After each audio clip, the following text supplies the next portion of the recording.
Though the Custer County Chief will no longer be printed in Custer County, the 126-year-old paper will continue to serve the community.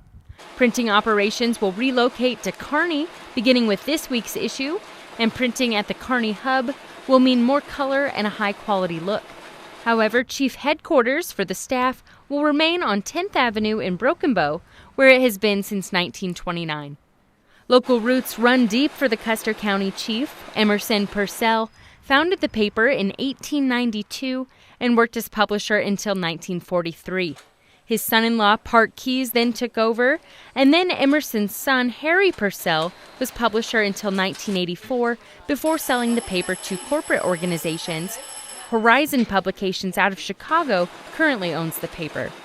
The paper stayed in the family when Harry Purcell's daughter and Emerson's granddaughter, Deb McCaslin, served as publisher. Bill Parsons took over in October of 2015, and Donis Heffley Bullock was named general manager in November 2017. It's a good thing too because the color that we have available, and it's like I said before, there's not a farmer that harvests corn with a 1950s combine, and nobody's still driving a 1950s vehicle up and down the road, and that's what we've got.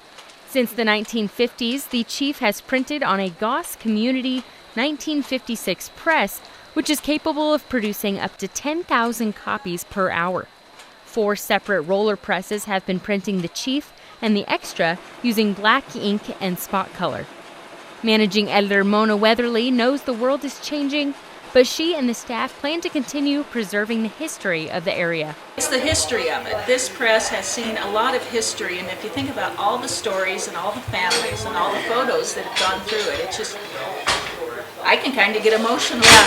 With this change in printing locations, some chief employees have lost their jobs on staff. Positions previously designed for inserting will now be automated in Kearney. Pressman David White will oversee custom printing jobs on a smaller press because longtime employee Galen Ellingson is set to retire this spring.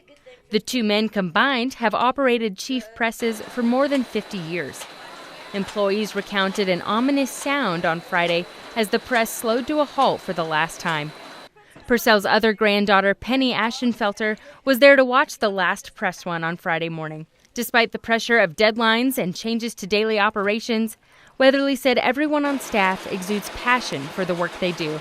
The March 1st issue was the last paper to be printed in Custer County, and the March 5th edition of the Extra was the last item printed on the Goss Community Press. As of the March 8th issue, the chief will continue to be printed in Kearney. For KCNI KBBN in Broken Bow, this is Emily Barnett.